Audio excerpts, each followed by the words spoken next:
Shalom bien-aimés dans le Seigneur et bienvenue dans votre émission Parole de la vérité en son 35e numéro. Que le Seigneur vous bénisse et qu'il vous multiplie ses faveurs. Que le Seigneur rencontre chacune de vos préoccupations et vous fasse énormément du bien. Gloire au Seigneur Jésus-Christ.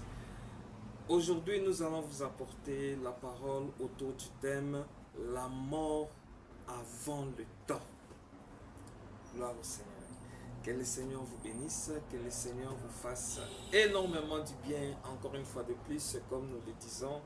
Que le Seigneur vous visite et qu'il vous donne ce que votre cœur désire. Gloire au Seigneur Jésus-Christ. Lorsque l'on parle de la mort avant le temps, vous serez d'accord avec moi et avec les Écritures que le Seigneur a prévu une durée de vie pour chacun de nous. Un temps précis pendant lequel chacun de nous doit vivre sur cette terre des hommes. Et le roi David le confirme dans Psaume chapitre 139, verset 16. On peut le lire. Psaume chapitre 139, verset 16. L'Écriture dit ceci. Là, c'est David qui parle. Quand je n'étais qu'une masse informe, tes yeux me voyaient. Et sur ton livre étaient tous inscrits les jours qui m'étaient destinés avant qu'aucun d'eux n'existât. Vous voyez? Ici, David dit que tous les jours de sa vie, avant même que lui-même n'existe, avant qu'il ne soit conçu, tous les jours de sa vie étaient inscrits dans les livres de Dieu, avant qu'aucun d'eux n'existe. Vous voyez? Donc c'est que Dieu avait prévu un temps de vie, une durée de vie, un parcours pour David, une destinée pour David, qui était déjà prévue. Gloire au Seigneur Jésus-Christ. Mais pour bien marcher, nous allons nous poser quelques questions pour faciliter la compréhension et notre marche. La première question est celle de savoir qui peut mourir avant le temps et pourquoi. La deuxième question, c'est quand la mort, c'est quoi la mort dans le temps? Et puis la dernière question, c'est quand le temps favorable pour mourir. Gloire au Seigneur Jésus-Christ. Pour répondre à la première question qui est celle de savoir qui peut mourir avant le temps et pourquoi, j'aimerais ouvrir ma Bible. Je suis d'abord premièrement dans Job chapitre 22. Je vais prendre le verset 15 à 17. Écoutez ce que la Bible dit. Job chapitre 22, verset 15 à 17. Et quoi? Tu voudrais prendre l'ancienne route qu'ont suivi les hommes d'iniquité. Ils ont été emportés avant le temps. Ils ont eu la durée d'un torrent qui s'écoule. Ils disaient à Dieu, retire-toi de nous, que peut nous faire le Tout-Puissant? Ici, dans cette écriture, la Bible nous montre que ceux qui meurent avant le temps, c'est ceux qui suivent la voie de l'iniquité. Parce que la Bible dit ici, veux-tu suivre l'ancienne route qu'ont suivi les hommes d'iniquité? Ils ont été emportés avant le temps. Ça veut dire que ceux qui suivent la voie de l'iniquité, comme ont suivi ces gens-là, seront emportés avant le temps. Pourquoi? Parce qu'ils ont dit au Tout-Puissant, retire-toi de nous. Donc des gens qui se sont retirés du Tout-Puissant et ils ont suivi la voie de l'iniquité. Ce sont ces gens-là qui meurent avant le temps. Gloire au Seigneur. Je prends une deuxième écriture. Ecclésiaste chapitre 7. Je prends le verset 17. Écoutez ce que l'écriture dit. Ne sois pas méchant à l'excès et ne sois pas insensé. Pourquoi mourrais-tu avant ton temps? Gloire au Seigneur.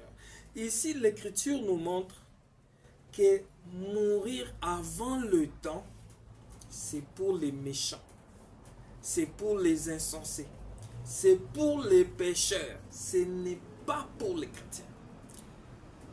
Nous devons nous mettre d'accord sur ces points. La mort avant le temps, c'est pour les méchants, c'est pour les insensés, c'est pour ceux qui suivent la voie de l'iniquité, la voie du péché. Ce sont ceux-là qui meurent avant le temps. Et la mort avant le temps ne concerne pas le chrétien, ne concerne pas ceux qui suivent la voie de la piété, la voie de la crainte de Dieu, ne sont pas concernés par la mort avant le temps.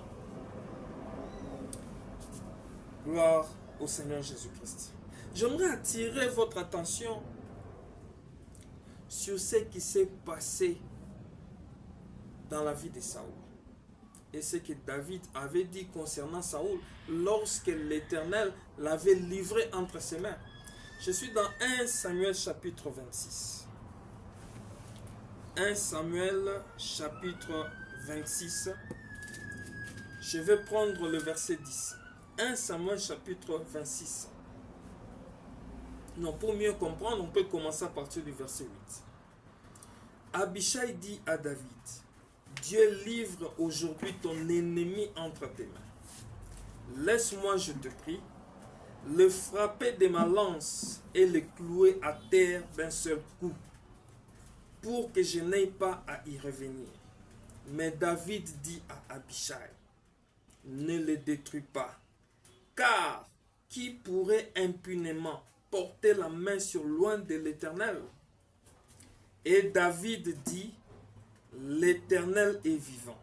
C'est à l'Éternel seul à les frapper, soit que son jour vienne et qu'il meure, soit qu'il descende sur les champs de bataille et qu'il y périsse.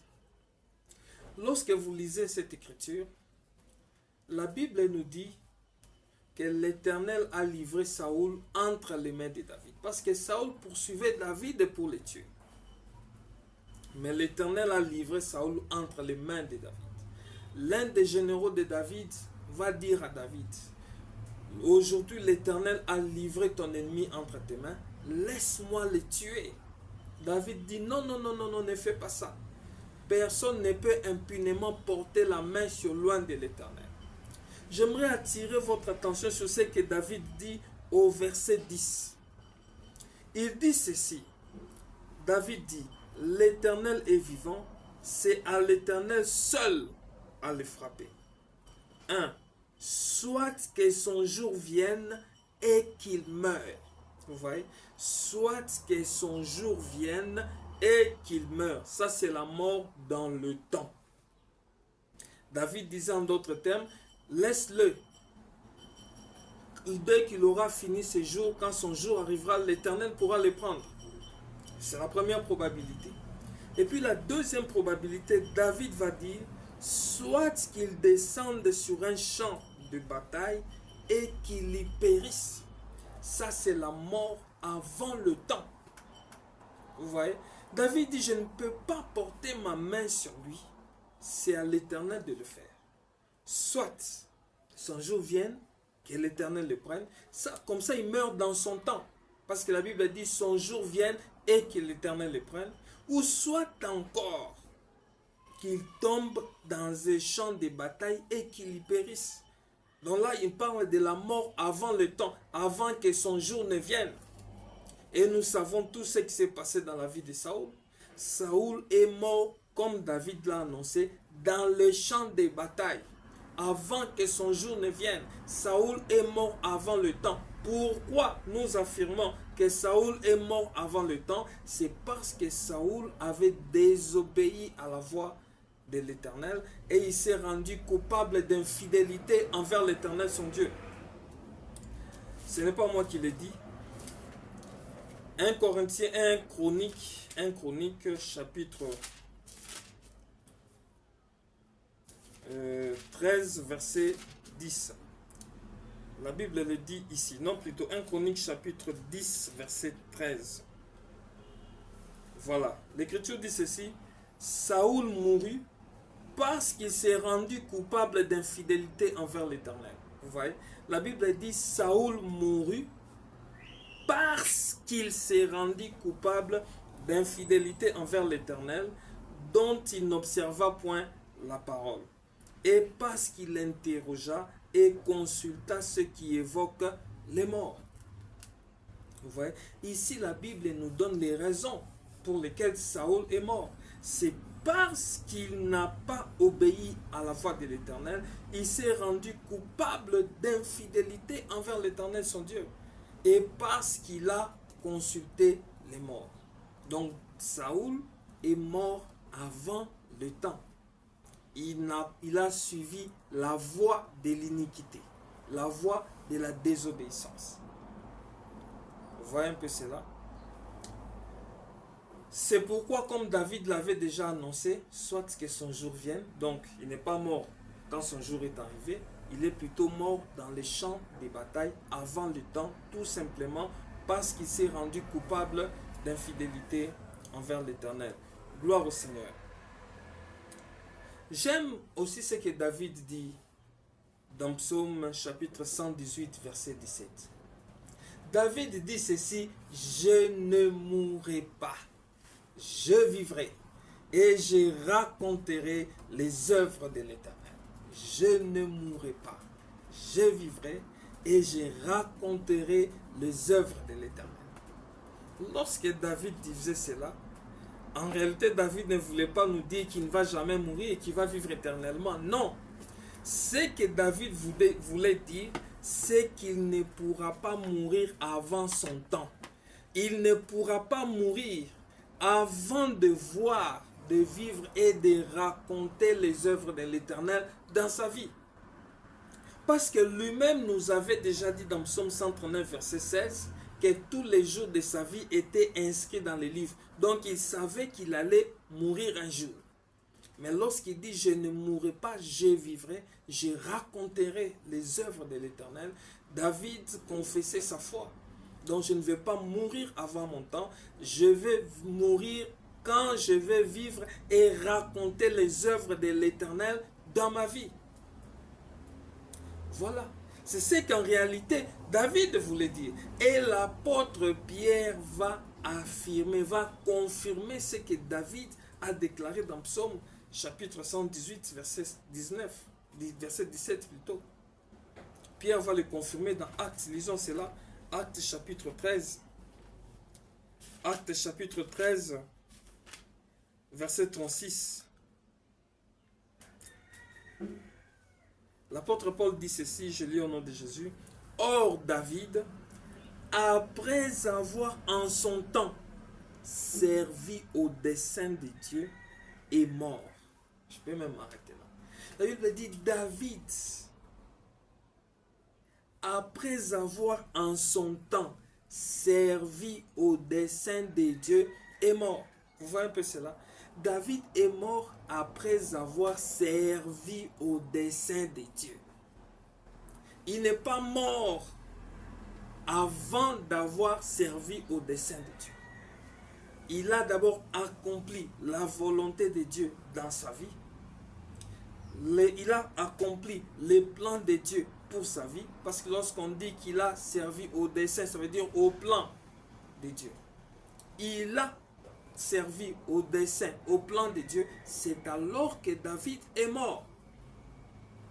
Cette écriture ici nous aide aussi à comprendre qu'est-ce que c'est la mort dans le temps. Mourir dans le temps, c'est mourir après avoir servi et accompli les desseins ou les plans de Dieu dans sa vie.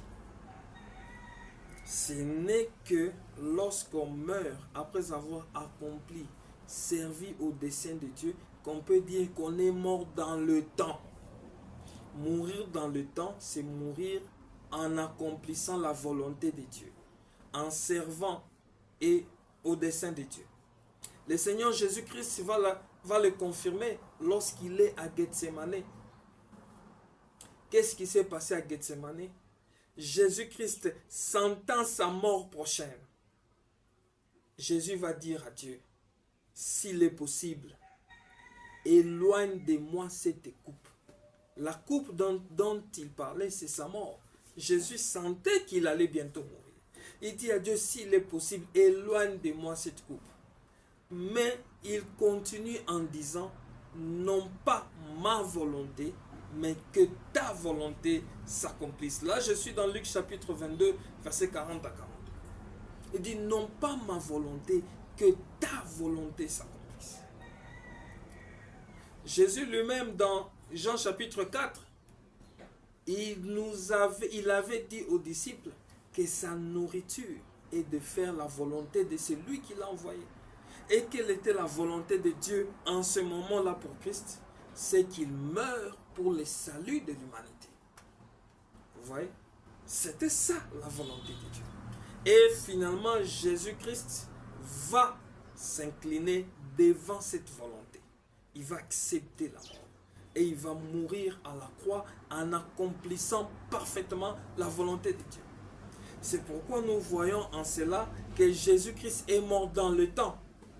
Parce qu'il est mort après avoir accompli parfaitement la volonté de son Père. La volonté, la mission que Dieu lui a confiée. Donc mourir dans le temps pour continuer ce que nous avions dit, c'est mourir après avoir accompli la volonté de Dieu.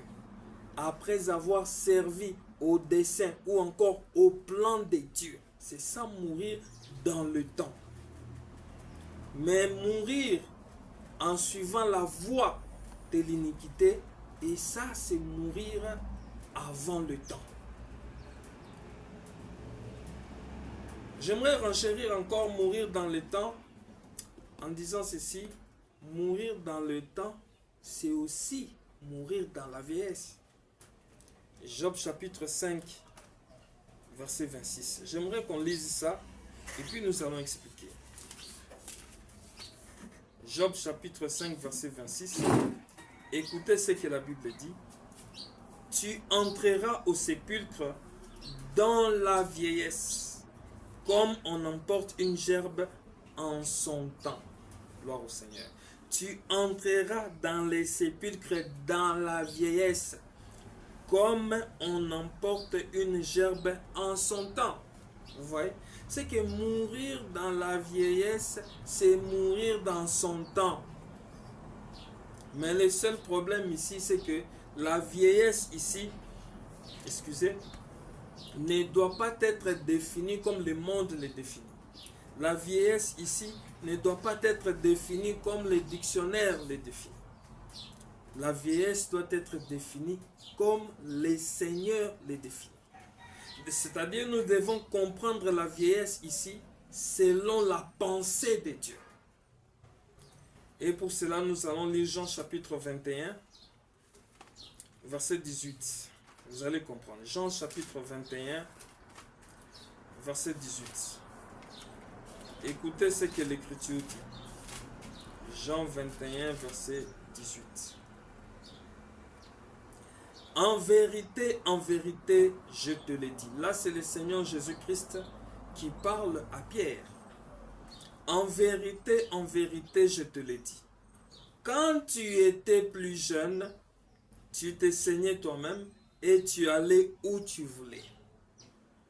Mais quand tu seras vieux, tu étendras tes mains et un autre te saignera et te mènera où tu ne voudras pas. Gloire au Seigneur.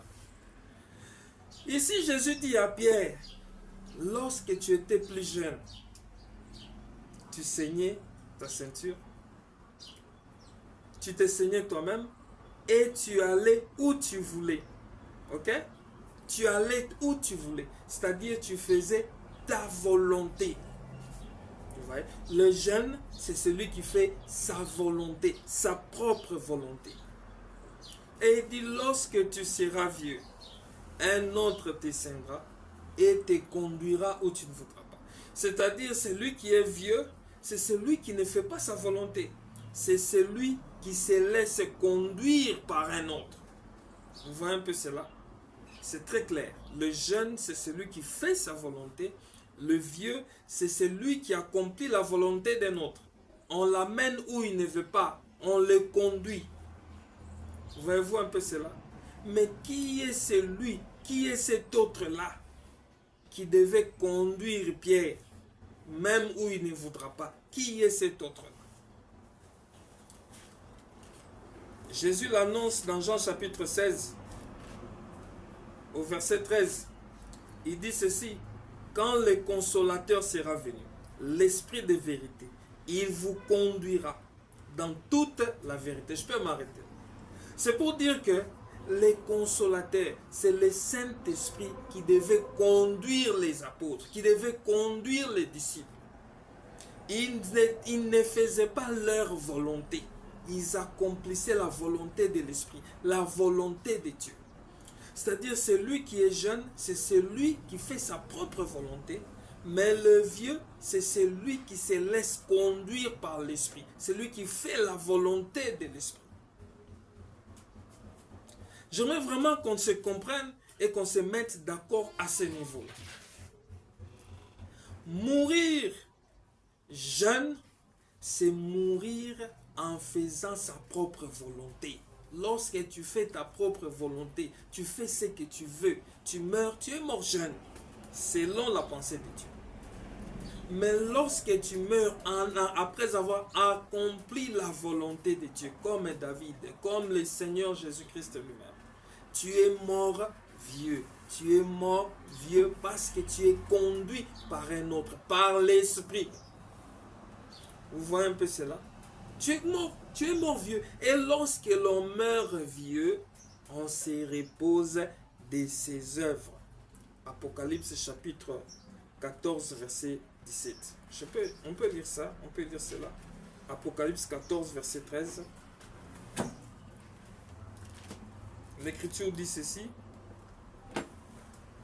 Et j'entendis du ciel une voix qui disait, écrit, heureux dès à présent les morts qui meurent dans le Seigneur. Oui, dit l'Esprit, afin qu'ils se reposent de leurs œuvres, car leurs œuvres les suivent. Vous voyez, ceux qui meurent dans le Seigneur sont ceux qui sont conduits par l'Esprit, parce que c'est l'Esprit qui rend témoignage à notre esprit que nous sommes enfants de Dieu. Et c'est parce que nous avons l'Esprit que nous appartenons à Dieu. Vous voyez, parce que la Bible dit dans Romains 8, celui qui n'a pas l'Esprit de Dieu ne lui appartient pas.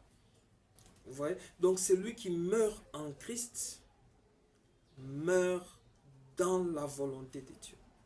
Parce qu'il est conduit par le Saint-Esprit. Il ne fait pas sa volonté, il fait la volonté de Dieu, la volonté de l'Esprit. Il meurt dans la vieillesse. Gloire au Seigneur Jésus-Christ. Mais quel est maintenant, pour conclure et prier, répondre à la dernière question, les temps favorables maintenant pour mourir, c'est quel temps? Nous allons lire d'abord 2 Pierre chapitre 3, verset 9. J'aime ce que la Bible dit ici. Le Seigneur ne tarde pas dans l'accomplissement de la promesse, comme quelques-uns le croient, mais il use de patience envers vous. Écoutez la partie qui nous intéresse. Ne voulant pas qu'aucun périsse, mais voulant que tous arrivent à la repentance. Vous voyez, la Bible dit, l'Éternel use de patience envers nous, ne voulant pas qu'aucun périsse, mais il veut que l'on arrive à la repentance. C'est que le souci de Dieu, c'est que personne ne meure avant la repentance. Amen. Avant la repentance. Le temps favorable pour mourir, c'est mourir après la repentance. Lorsqu'on se repent, on a le salut. Le temps favorable, c'est le temps où l'on meurt après avoir reçu le salut. Parce que lorsqu'on se repent, on a le salut, on a la vie éternelle. C'est ça le temps favorable. C'est pourquoi pour chuter, j'aimerais dire à une personne qui me suit maintenant, si tu n'as pas encore donné ta vie à Jésus, il est temps de le faire maintenant. C'est le temps de le faire maintenant, parce que c'est maintenant le temps favorable pour toi. Donne ta vie à Jésus. Sinon, tu risques de périr avant le temps. Lorsque l'on perd avant le temps, on est tourmenté. C'est le tourment. C'est la mort éternelle. C'est la perdition éternelle. Alors que lorsque l'on donne sa vie à Jésus-Christ, une fois qu'on a reçu le salut, à tout moment, lorsque le Seigneur te reprend, tu iras dans la félicité éternelle. Et le Seigneur va te répondre après avoir accompli toute sa volonté sur la terre. Après avoir accompli la mission pour laquelle il t'a placé sur la terre. Lorsque tu as accompli cette mission, alors, lorsque le Seigneur va te retirer, tu vas te reposer et tu vas mourir dans le temps. C'est ça la mort dans le temps. Parce que la mort avant le temps, c'est avant la repentance. C'est lorsqu'on mène une vie de péché, on suit la voie de l'iniquité, on est méchant, on est pécheur, c'est lorsqu'on meurt avant le temps. Mais lorsque l'on donne sa vie à Jésus, on se répand, on reçoit le salut de Jésus-Christ, c'est alors que l'on meurt dans le temps. Et lorsqu'on meurt dans le temps, c'est la félicité éternelle, la joie éternelle avec le Seigneur que nous avons tant chanté, tant prêché. Nous serons éternellement avec lui dans la joie éternelle. Que le Seigneur vous bénisse et que sa grâce abonde dans vos vies. Au nom de Jésus-Christ. Amen.